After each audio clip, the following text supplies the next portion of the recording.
성경은 그 전체가 하나님께서 이 땅을 구원하시고자 하시는 구원 계획에 초점이 맞춰져 있다는 사실을 어렵지 않게 알 수 있습니다. 인류가 죄를 범한 이후로 하나님은 그 죄의 문제를 해결하기를 원하셨고 또 그 일을 이루기 위해서 아브라함과 이삭과 야곱을 통해서 한 민족을 일으키십니다. 그리고 지금 요셉의 스토리를 통하여서 하나님께서는 아브라함에게 언약하셨던 큰 민족을 이루기까지 신실하게 일하시는 하나님의 일하심에 관하여서 말씀하고 있죠. 그리고 출애굽의 역사를 우리가 잘 알고 있지 않습니까? 결국 그 고센 땅에서부터 출발한 야곱의 후손들이 큰 민족, 또 출애굽기의 표현을 따르자면 하나님의 군대가 되어서 애굽 땅을 빠져나오는 역사로 전개된다는 것을 우리는 잘 알고 있습니다. 그리고 그렇게 하나님이 택한 이스라엘 백성들을 통해서 예수 그리스도의 나심을 예비하셨고 또 예수 그리스도께서 이 땅에 오셔서 공생애와 십자가와 부활의 영광스러움으로 나타나심을 통해서 온 인류를 구원하시는 하나님의 구원 역사를 나타내십니다. 그리고 그것이 이스라엘 땅에 국한된 것이 아니라 주님이 말씀하신 것처럼 사마리아와 온 땅의 끝까지 이르기까지 하나님의 놀라운 구원 역사는 열방을 향해서 뻗어나간다는 사실도 우리는 또한 알고 있습니다. 성경은 그처럼 구원 역사에 초점이 맞춰져 있다는 시각을 가지고 오늘 우리가 창세기 45장을 본다면 여러분 이것은 요셉 한 개인사에 일어난 그런 개인의 삶에 하나님의 회복을 일으키신 그런 역사에 대해서 말하고 있는 것만이 아니라 하나님이 얼마나 놀랍도록 한 개인의 삶을 통해서조차 큰 하나님의 구원의 그림을 그리고 계신지를 우리는 발견할 수 있어야 합니다. 그리고 그 사실이 오늘을 사는 우리에게 왜 중요합니까? 요셉 한 사람을 통해서 또 그 개인의 가정사에서 일어난 이 일을 통해서 민족을 일으키시고 하나님의 구원 역사를 완성해 가신다면 오늘 저와 여러분의 인생 가운데 일어나는 작고 사소하게 보이는 그 모든 일이라고 할지라도 이것이 하나님의 구원 역사를 이루어가는 한 과정과 여정임을 우리가 발견할 수 있고 또 깨달을 수 있기 때문에 그렇습니다. 오늘 누구를 만나든 또 누구와 무엇을 하든 그 삶의 역사 속에서 하나님이 이루려고 하시는 그것에 초점을 맞추고 또 그 일에 순종하셔서 하나님의 사역에 하나님의 꿈과 하나님의 뜻에 쓰임받을 수 있는 저와 여러분 다 되시기를 주님의 이름으로 축복합니다. 오늘 말씀에 보면 우리가 그런 삶을 살기 위해서 제일 먼저 갖추어야 할 것이 무엇인지를 1절 이하에서 말씀합니다. 자, 1절 말씀에 보면 요셉이 시종하는 자들 앞에서 그 정을 억제하지 못하며 소리 질러 모든 사람에게 자기에게서 물러가라 하고 그 형제들에게 자기를 알리니 그때 그와 함께한 다른 사람이 없었더라 라고 말합니다. 요셉이 애굽의 총리가 되기 직전에 당시 애굽의 왕이 요셉에게 새로운 이름을 부여하지 않습니까? 사브나 바네아라고 하는 새로운 이름을 주고 또 당시 태양신을 섬기고 또 이방의 신을 섬기는 또 사제의 딸과 결혼까지 하게 했습니다. 그와 같은 요셉의 삶의 변화는 어디에서부터 우리가 짐작해 볼 수 있냐면 이미 풍년이라고 하는 7년의 세월이 지나고 또 흉년의 때 2년도 지나고 있는 것을 알 수가 있죠. 그 시기를 지나는 동안 요셉의 모습과 요셉의 상황이 어떠하다고 고백하고 있을까요? 오늘 본문에 보면 요셉은 자신을 가리켜서 이렇게 이야기하고 있지 않습니까? 8절에 보면 나를 바로의 아버지로 삼으시고 그 온 집의 주로 삼으시며 애굽 온 땅의 통치자로 삼으셨다라고 말씀합니다. 세상에 그 어떤 권력과 힘을 이만큼 가질 사람이 또 있겠습니까? 세상의 그 모든 것으로도 이 부러움을 살 만한 그런 자리가 오늘 애굽의 총리입니다. 그런데 그의 삶에 지금 45장 1절 말씀에 보면 자기 형들 앞에서 그 정을 억제하지 못했다라고 말합니다. 뭐가 바뀌지 않았다는 걸까요? 요셉은 자신의 정체성이 지금 바뀌지 않았다는 것을 명확하게 드러내고 있습니다.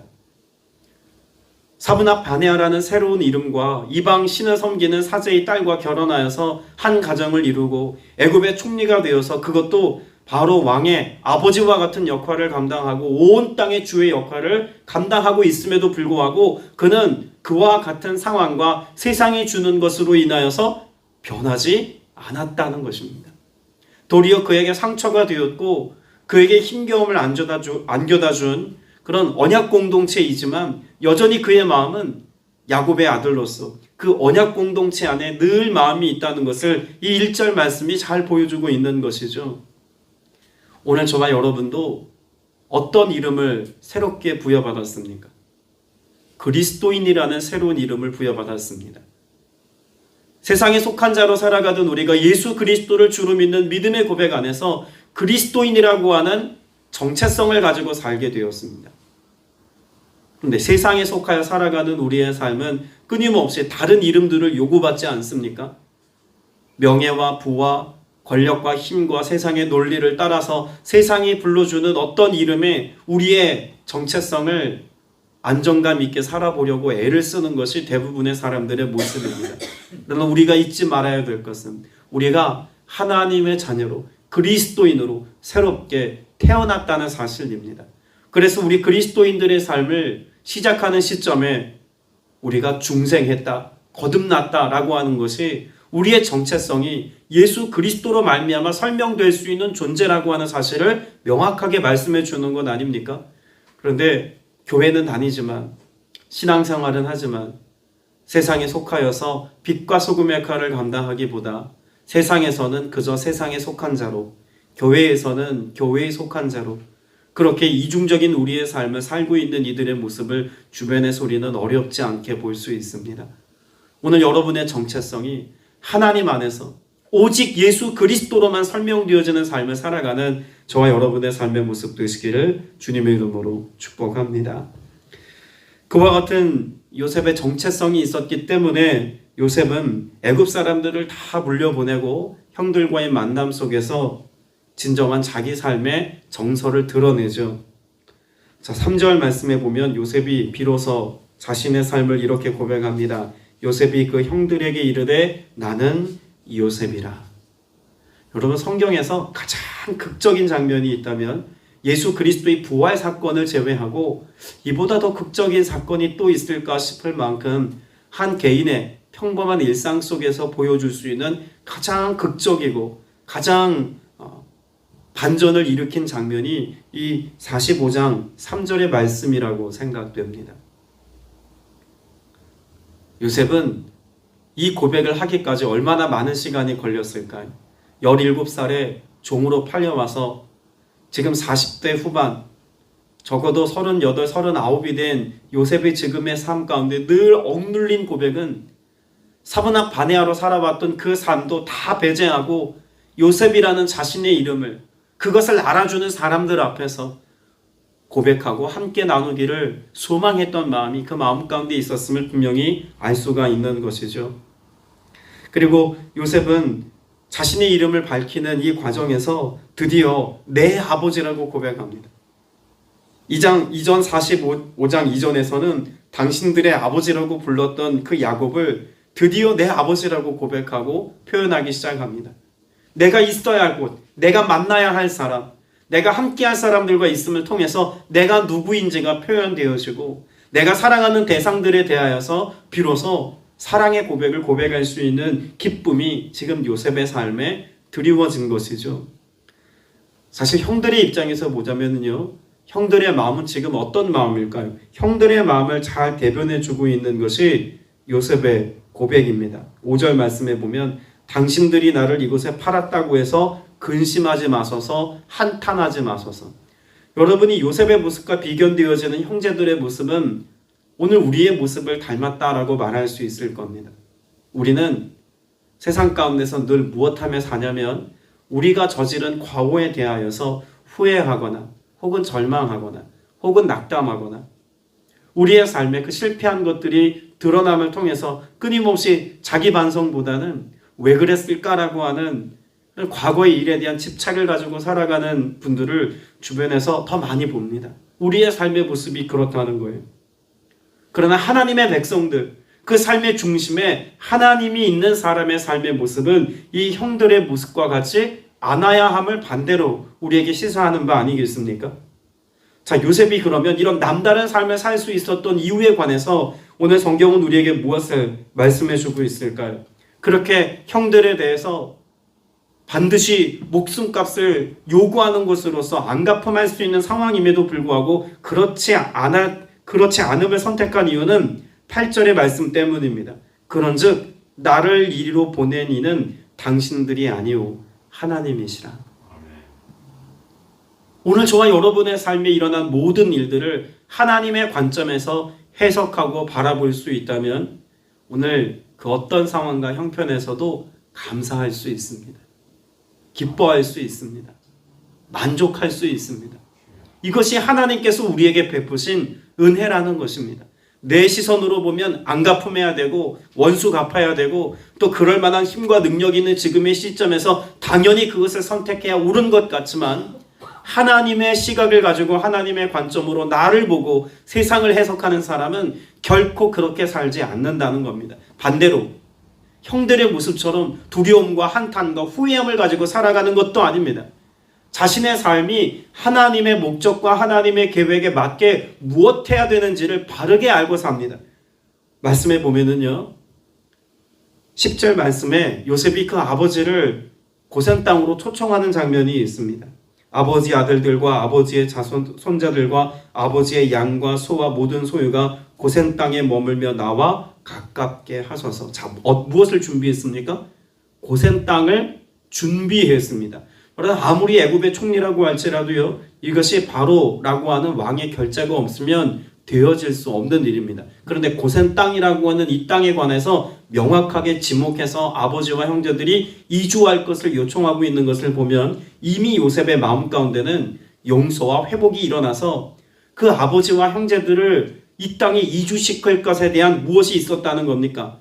계획이 있었다는 이야기입니다. 그리고 이것을 오래전부터 준비해 왔다는 이야기죠. 만일 보복과 복수의 마음만 그 마음 가운데 가득했다면 이런 일을 준비하고 계획할 리 만무합니다. 앞서 나누었던 것처럼 요셉의 시선에는 자신이 애굽으로 지금 이주하여 와서 살게 된 것, 비록 그가 오랜 시간 동안 종살이했고 억울하게 감옥에 갇혔고 그리고 그 가운데 힘든 인생의 여정을 다 겪어왔지만 그러나 그 시간조차도 애굽의 총리가 되게 하는 것이 목적이 아니라는 겁니다. 여기서 하나님의 목적이 끝이 아니라는 거예요. 내 인생을 이렇게 반전시키는 것이 하나님의 은혜였다. 여기에서 끝이 아니라는 겁니다. 요셉의 관점은 어디 있습니까? 하나님이 왜 나를 총리로 세우셔서 여기 있게 하셨는가? 여기에 관심이 있었습니다.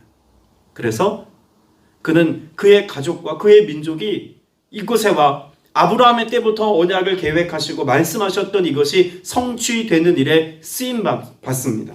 여러분, 이것이 중요한 건 아닙니까? 5절 말씀을 보세요. 5절 후반부에 보면 하나님이 생명을 뭐 하시려고? 구원하시려고 나를 당신들보다 먼저 보내셨습니다. 이건 그냥 내 개인사에 일어난 어떤 불행했던 일을 반전시키는 행복에 관한, 성공에 관한 스토리가 아니라는 것입니다.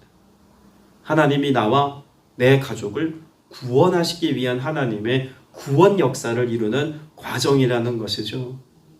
여러분, 예수 그리스도께서 이 땅 가운데 오셨음에 관한 말씀도 마찬가지입니다. 예수님이 이 땅 가운데 오셨다가 가셨다. 여러분, 이것이 인류의 삶에 뭐 그렇게 대단한 일이겠습니까?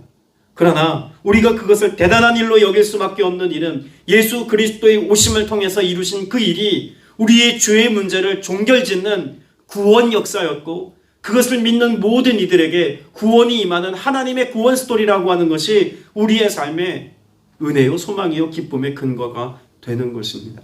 요셉을 통해서 이미 그것을 우리에게 말씀해 주고 있는 것 아닙니까?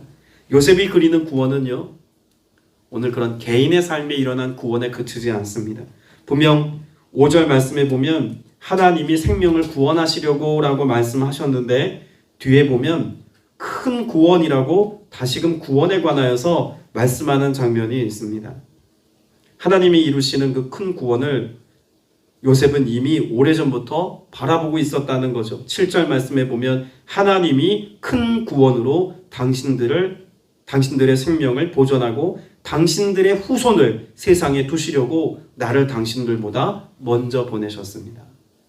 자, 그러면 요셉이 그린 구원은 오늘 나에게 일어난 이 구원 역사, 죄인에서 애굽의 총리가 된 이 반전의 스토리뿐만 아니라 우리의 가정의 구원사에 하나님이 역사하십니다 라고 하는 것으로 그치지 않고 어떤 그림까지 보는 것입니까? 큰 구원입니다. 그 구원의 역사는 어디까지 미칠까요? 당신들의 후손이라고 하는 고백을 통해서 이스라엘 백성들이 큰 민족이 되고 이를 통해서 하나님께서 말씀하신 언약 공동체가 이 땅 가운데 구원의 통로가 되기까지 하나님 역사하실 것이고 이를 통해서 예수 그리스도의 나심까지를 요셉을 통해서 보게 하셨다는 이야기입니다. 요셉은 하나님의 구원 계획 속에서 하나님의 구원을 성취하기까지 그의 삶에 내 감정과 내 필요와 내가 지금 경험한 것들을 다 배제하는 삶을 선택한 인물이라고 볼 수 있지 않겠습니까? 오늘 저와 여러분이 이 하루를 살면서 많은 일들을 겪고 많은 감정과 많은 삶의 스토리들을 지나칠 겁니다. 근데 그것이 오늘 어떻게 해석되어야겠습니까? 하나님의 큰 구원의 역사와 어떤 맥락에서 오늘 내가 이해하고 이것을 받아들여야 할까? 여러분 이것을 생각할 수 있어야 합니다. 그렇게 하나님의 시선을 가지고 살아갈 때 7절에서 하나님의 큰 구원의 역사를 그리고 있었기에 10절에서 고센 땅을 준비했던 것처럼 오늘 저와 여러분의 삶에도 이런 하나님의 큰 구원 계획에 대한 비전이 있고 소망이 마음 가운데 가득한 사람이 사명자로 살아갈 수 있는 것입니다. 여러분 오늘 요셉은 자신을 어떻게 표현합니까? 나를 이리로 보내셨다고 8절에 고백하지 않습니까? 여러분 보냄받은 사람, 그럼 요셉이 지금 자신이 하나님으로부터 보냄받았다라고 하는 이 보냄받았다는 표현이 신약 성경에 동일한 표현으로 나오는 단어가 있습니다. 사도입니다. 예수님께서 제자들을 세우시고 제자들이 교회 공동체의 사도가 된 것처럼 요셉이 지금 그 부르심에 합당한 삶을 사는 사도적 사명을 감당하고 있음을 분명히 알 수가 있는 거죠. 예수님께서 제자들에게 위임한 이 사명을 감당하는 사도적 삶을 살았던 예수님의 제자들 다 그 생명이 어떻게 되었습니까? 예수님과 같이 자신의 생명을 기꺼이 내어주고 예수님의 길을 따라가는, 그래서 예수님께서 이 땅 가운데 화해자로 오셨고 생명의 구원자로 오신 것처럼 그들도 기꺼이 자신들의 생명을 내어주기까지 복음을 전하고 구원의 역사를 확장해가는 일에 자신의 전부를 다 내어놓지 않습니까? 요셉도 지금 그와 같은 삶을 살고 있는 겁니다. 여러분 이와 같은 하나님의 역사가 이 야곱의 가정 가운데서 일어나는 것이 중요했습니다. 왜냐하면 하나님은 아브라함의 하나님, 이삭의 하나님, 야곱의 하나님이십니다. 그러면 야곱의 후손들이 12지파를 이루고 하나님의 거룩한 나라로서의 하나됨을 이루자면 요셉과 형제들의 화해는 반드시 있어야 할 일이었다는 겁니다. 하나님이 그 일을 완성하시고 하나님이 그 일들을 주도해 가실 때 요셉은 하나님의 행하신 일에 대해서 그저 반응하는 삶을 살았다라고도 말할 수 있지 않겠습니까? 이 가정 안에서 일어난 이 화해의 역사, 회복의 역사는 단지 이 가정의 회복의 역사이기만 한 것이 아니라 온 땅을 구원하시고자 하시는 하나님의 큰 구원 역사, 하나님과 인류가 화해하는 화해의 역사로 이어진다는 사실도 우리는 말씀을 통해서 볼 수 있어야 합니다. 그 화해가 극적으로 일어났다는 것을 명확하게 드러내주는 구절이 15절의 말씀입니다. 요셉이 또 형들과 입맞추며 안고 우니 형들이 그제서야 요셉과 뭐하니라? 말하니라. 창세기 37장에서 요셉이 그 형제들과 함께 지내는 동안 아버지가 요셉을 형들의 관리자로 세우죠. 채색 옷을 입혔을 때 형들이 그런 요셉과 뭐 하지 않았다고 말합니까? 말하지 않았다라는 구절을 우리가 창세기 37장을 보면서 이미 보았습니다. 말하지 않았다. 어떤 말까지 하지 않았다고 제가 말씀드렸죠? 샬롬이라고 인사조차 하지 않았다 그랬습니다. 그런데 오늘 말씀에 보면 형들과 입맞추며 안고 울었을 뿐만 아니라 그제서야 말하기 시작합니다. 그러면 그 회복의 사인이 무엇일까요? 여기에 본문에 보면 눈물도 등장합니다만 눈물은 요셉 혼자 지금 흘리고 있는 거잖아요. 그런데 그 눈물과 함께 무엇이 회복되었냐면 대화가 회복되었습니다. 여러분 회복의 시작은 사실 엄청난 일로 일어나는 게 아닙니다. 회복의 시작은 대화의 시작 같은 아주 작고 사소한 일상의 것들로부터 출발합니다. 오늘 우리의 가정의 회복이 무엇으로부터 출발합니까? 대화의 회복입니다. 교회 공동체의 회복이 어디서부터 출발합니까? 대화입니다. 여러분, 이 땅에 하나님의 나라가 회복되어져 나타나려면 우리 입술의 고백이 회복되어져야, 세상을 향해서 복음을 선포하는 입술이 되어야 그 회복된 언어를 통해서 이 땅이 회복된다는 사실을 여러분 꼭 기억할 수 있게 되시기를 바랍니다. 오늘 저와 여러분의 삶이 그런 사명자로서의 삶을 살기까지 요셉에게 일어난 이 놀라운 회복의 역사, 요셉의 가정에 일어난 이 치유의 역사가 오늘 나와 내 가정에 있게 하시고, 이것을 통해서 하나님의 구원 역사가 우리의 다음 세대들에게, 또한 이 땅을 구원하시는 하나님의 구원 역사의 일부가 되게 하여 주옵소서. 그렇게 기도하시고 응답받으셔서 하나님의 구원 계획에 크게 쓰임받는 저와 여러분 다 되시기를 주님의 이름으로 축복합니다. 기도드리겠습니다. 은혜가 풍성하신 아버지 하나님, 오늘 우리의 삶을 경영하시고 또 그 계획하심을 따라 인도해 주시니 참으로 감사드립니다. 우리가 살아가는 인생의 여정 속에 요셉이 겪었던 것처럼 불행과 또 행복이 늘 반복되어지는 일상을 살아간다는 것을 우리가 잘 알고 고백합니다. 주님, 우리의 행불행을 내 삶의 어떤 모습으로만 정의 내리는 것이 아니라 하나님의 관점에서 이해하고 바라볼 수 있는 시력이 회복되게 하여 주옵소서. 하나님의 큰 구원 계획에 오늘 내가 쓰임받는 사명자인 것을 알게 하시고, 세상 가운데 있으나 그렇게 사부나 바네아로 살지 아니하고 요셉으로 살았던, 언약 공동체의 한 일원으로서의 삶을 살았던 요셉처럼 오늘 우리도 하나님 나라의 거룩한 백성이요 교회 공동체의 지체의 일부가 되어 살아가는 나인 것을 온전히 잊지 않아서 하나님의 뜻을 성취하는 이 일에 쓰임받을 수 있는 믿음의 성도들이 다 되게 하여 주옵소서. 주의 은혜를 구하고 도우심을 바라며 오늘 이 아침 깨어 기도하는 온갖 부르짖는 것 위에 하나님의 공의와 하나님의 뜻이 이루어지기까지 역사하실 것을 믿습니다. 귀한 예물 구별하여 드린 지체도 있사오니 그 손길 복되게 하시고 형통케 하시며 간구하는 기도에 응답하시고 쓰이는 곳마다 하나님의 뜻이 이루어지는 은혜 누리게 하여 주옵소서. 우리 예배를 기쁘게 받으심에 감사드리옵고 예수 그리스도 이름으로 간절히 기도드렸사옵나이다. 아멘.